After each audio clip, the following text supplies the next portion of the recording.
Hosea Kabanata 14. Ang pakiusap ni Hosea sa Israel. Manumbalik ka Israel kay Yahweh na iyong Diyos. Ang pagbagsak mo ay bunga ng iyong kasamaan. Dalhin ninyo ang inyong kahilingan. Lumapit kayo kay Yahweh. Sabihin ninyo sa Kanya, patawarin po ninyo kami. Kami iyong kahabagan, kami iyong tanggapin. Maghahandog kami sa iyo ng pagpupuri. Hindi kami kayang iligtas ng hukbo ng Assyria. Hindi kami sasakay sa mga kabayo nila. Hindi na namin tatawaging Diyos ang mga ginawa ng aming kamay.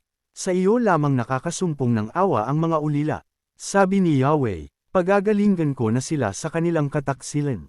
Mamahalin ko na sila ng walang katapusan. Sapagkat napawi na ang galit ko sa kanila. Ako'y matutulad sa hamog na magpapasariwa sa Israel. Mamumulaklak siyang gaya ng liryo. At mag-uugat din siyang tulad ng cedar. Kanyang mga sanga ay darami. Gaganda siyang tulad ng puno ng olibo. At hahalimuyak gaya ng kagubatan ng Lebanon. Magbabalik sila at maninirahan sa ilalim ng aking kanlungan.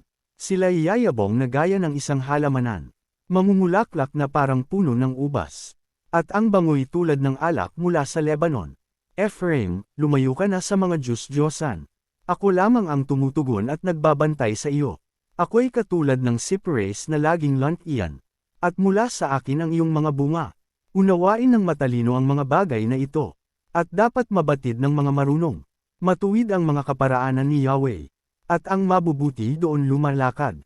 Ngunit nadarapa ang mga masuwayin.